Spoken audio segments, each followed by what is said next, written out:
Assalamualaikum warahmatullahi wabarakatuh. Selamat pagi anak-anak hebat yang soleh dan soleha. Apa kabarnya hari ini?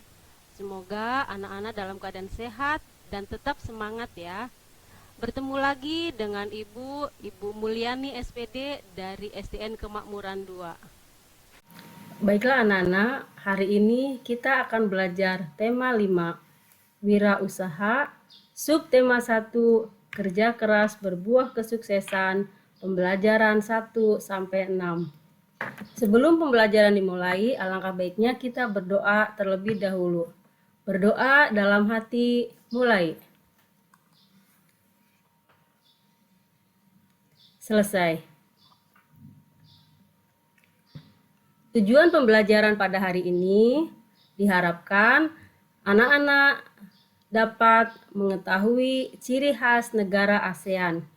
Yang kedua, siswa dapat mengetahui ciri-ciri dan macam-macam magnet. Yang ketiga, siswa dapat memahami contoh dan tujuan reklame.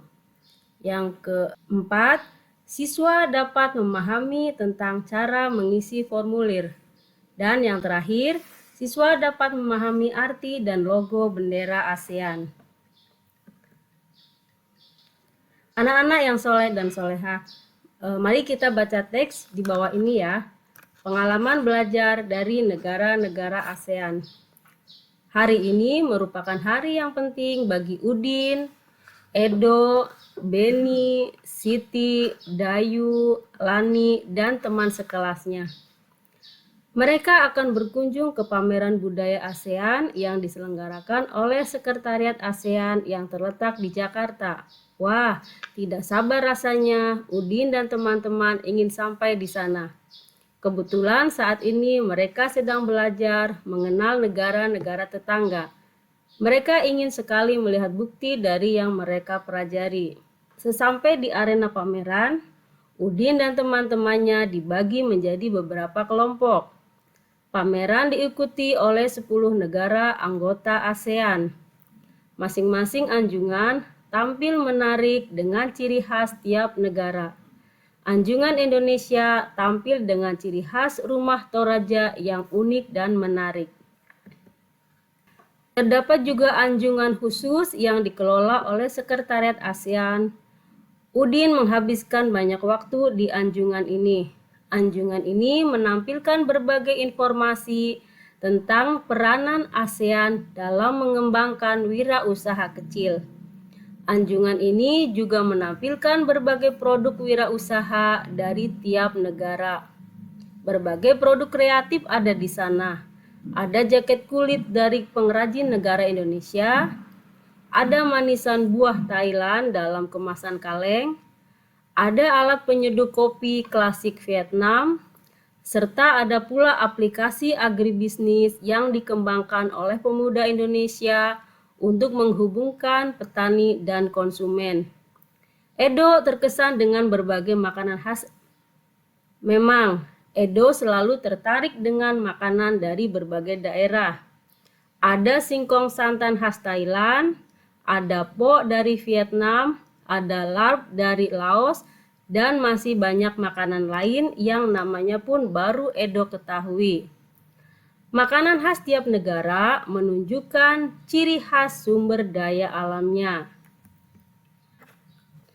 Beni tertarik dengan anjungan negara Brunei yang menampilkan wayang asik khas negaranya. Wayang ini populer sekitar tahun 1960-an di Kampung Ayer, di tepi Sungai Brunei. Saat ini, Brunei berusaha mengembangkan kembali minat masyarakatnya untuk mempelajari wayang asik, karena popularitasnya mulai turun sejak masuknya berbagai budaya asing. Hal yang menarik bagi Beni adalah melihat inovasi yang dilakukan anjungan Brunei untuk memperkenalkan wayang asik. Berbeda dengan wayang Indonesia yang menampilkan sosok legendaris dunia pewayangan. Wayang asik ini menampilkan sosok tokoh manusia dalam bentuk kecil. Tinggi wayang hanya sekitar 8 hingga 10 cm. Wayang ini dibuat dari kertas tebal dengan pegangan dari kayu. Udin dan teman-teman juga mengikuti aneka lomba yang diadakan oleh beberapa anjungan. Sebelum mengikuti lomba, mereka harus mengisi formulir pendaftaran. Hadiahnya tentu saja cindramata khas dari negara tersebut. Menyaksikan pameran budaya ASEAN memberi Udin dan teman-teman pengalaman belajar yang berharga. Kini pengetahuan mereka semakin kaya. Pengetahuan dari penjelasan guru, dari buku yang dibaca, serta menyaksikan langsung ragam karya dan budaya yang ditampilkan tiap negara ASEAN. Lebih dari 2000 tahun yang lalu, orang Yunani yang hidup di Magnesia menemukan batu yang istimewa. Batu tersebut dapat menarik benda-benda yang mengandung logam. Ketika batu itu digantung, batu tersebut berputar. Salah satu ujungnya selalu menunjuk ke arah utara. Karena batu itu ditemukan di Magnesia, orang Yunani menamainya Magnetis Litos. Orang Yunani tidak mengetahui lebih lanjut bagaimana sifat-sifatnya. Namun, mereka telah mengamati ciri-ciri bahan yang disebut magnet. Saat ini, banyak teknologi yang menggunakan magnet. Pengeras suara, layar TV, dan kaset merupakan contoh-contohnya. Kutub-kutub magnet. Semua magnet mempunyai ciri-ciri tertentu. Setiap magnet memiliki dua tempat yang gaya magnetnya sangat kuat. Daerah ini disebut kutub magnet. Ada dua kutub magnet, yaitu kutub utara dan kutub selatan.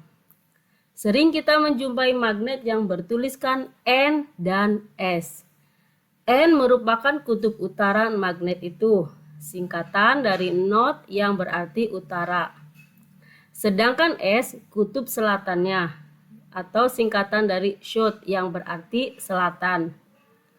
Magnet dapat berada dalam berbagai bentuk dan ukuran. Bentuk yang paling sederhana berupa batang lurus. Selain itu, ada juga magnet yang berbentuk tapal kuda atau ladam dan jarum.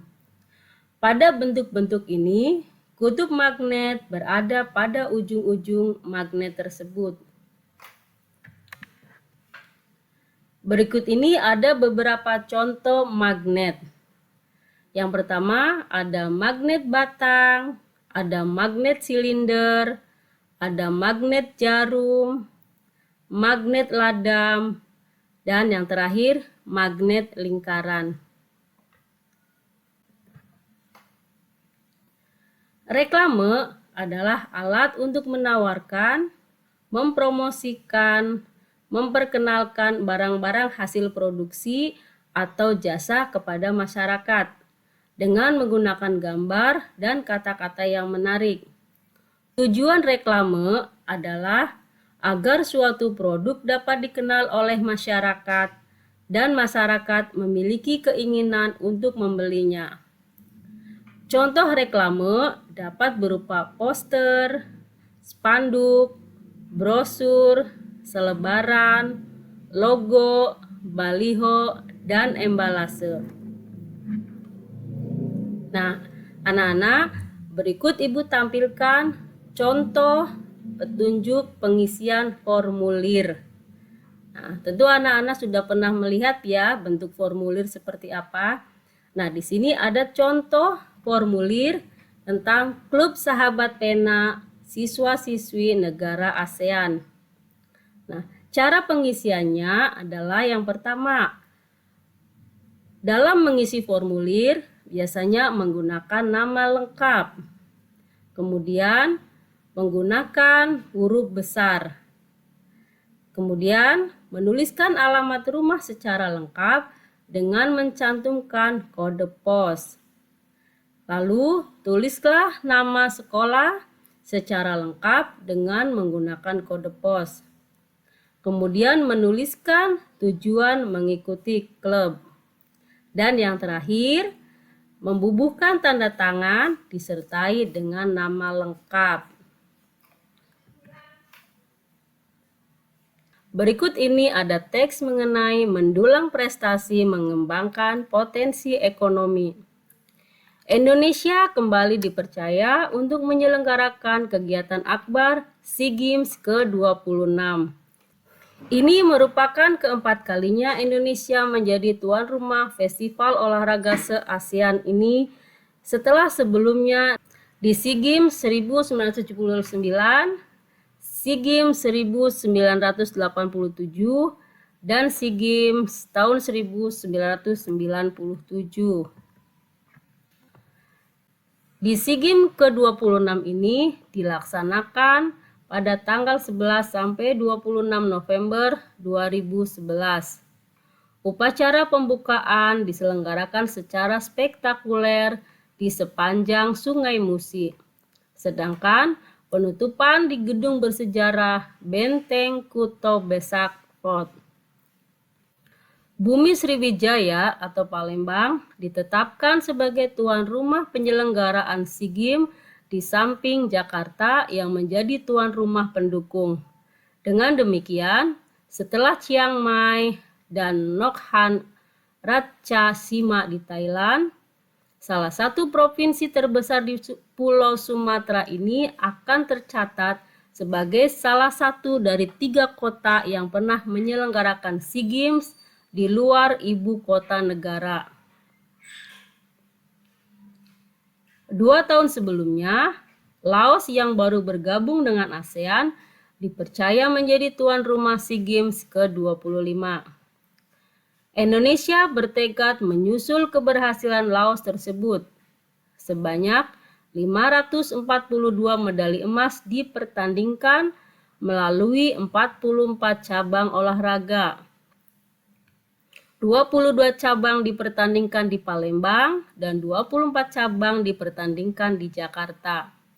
Setidaknya ada 3 sukses yang dapat dicapai Indonesia terkait pelaksanaan SEA Games ke-26, yaitu sukses prestasi, sukses penyelenggaraan, dan sukses dalam peningkatan perekonomian, terutama di 2 kota tempat terselenggaranya acara tersebut, Palembang dan Jakarta.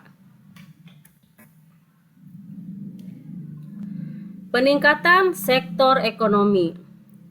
Dalam peningkatan sektor perekonomian, bukan hanya industri besar, penyelenggara SEA Games juga berpotensi memajukan perekonomian Sumatera Selatan secara keseluruhan. Menjelang acara, pertumbuhan ekonomi provinsi ini mengalami peningkatan hingga 6,4%, disebabkan pembangunan fisik sarana dan prasarana SEA Games yang menggunakan tenaga kerja besar-besaran. Persiapan SEA Games terlihat telah meningkatkan geliat ekonomi masyarakat di Palembang dan sekitarnya. Setidaknya sejak awal tahun 2011, geliat ekonomi ini terlihat dari dibangunnya sejumlah hotel baru, terserapnya sekitar 4.000 tenaga buruh untuk pembangunan, serta meningkatnya kegiatan di sentra kerajinan rakyat untuk pembuatan cindera mata. Sekitar 5.000 atlet dari negara di Asia Tenggara, termasuk dari Indonesia, akan berpartisipasi dalam ajang ini. Sukses prestasi, sukses penyelenggaraan, dan sukses dalam peningkatan perekonomian tentunya tidak terlepas dari kerja keras dari seluruh pihak. Nah, anak-anak, setelah kalian membaca teks tadi atau setelah mendengarkan teks tadi, coba kalian jawab pertanyaan berikut dan silahkan kerjakan di kertas dan diserahkan kepada guru kalian masing-masing ya.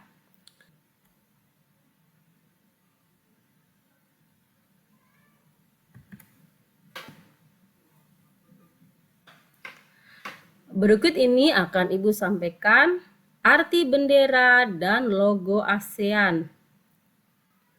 Bendera ASEAN melambangkan ASEAN yang stabil, penuh perdamaian, bersatu, dan dinamis.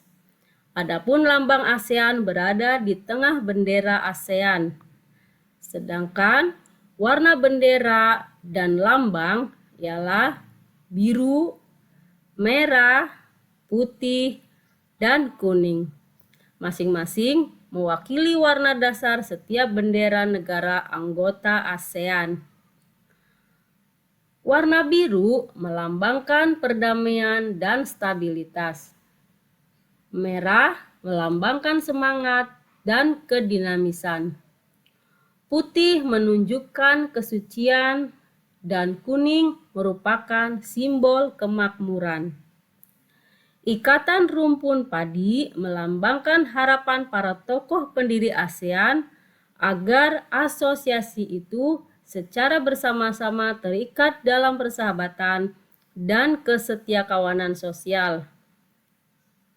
Lingkaran melambangkan kesatuan ASEAN.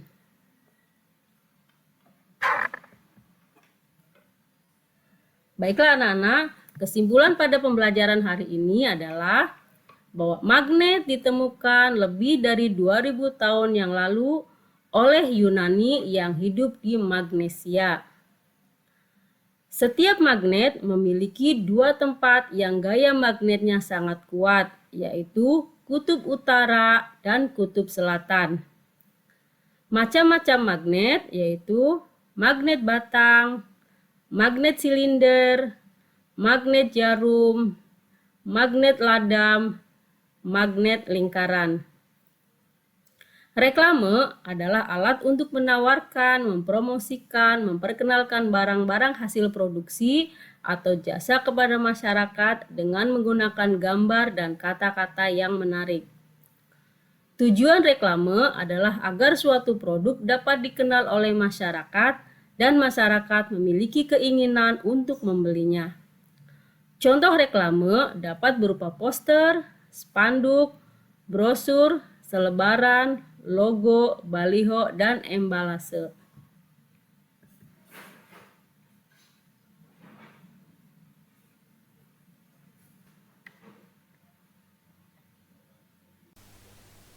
Sekian pembelajaran dari Ibu.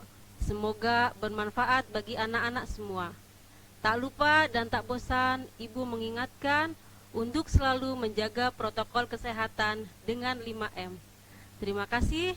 Assalamualaikum warahmatullahi wabarakatuh.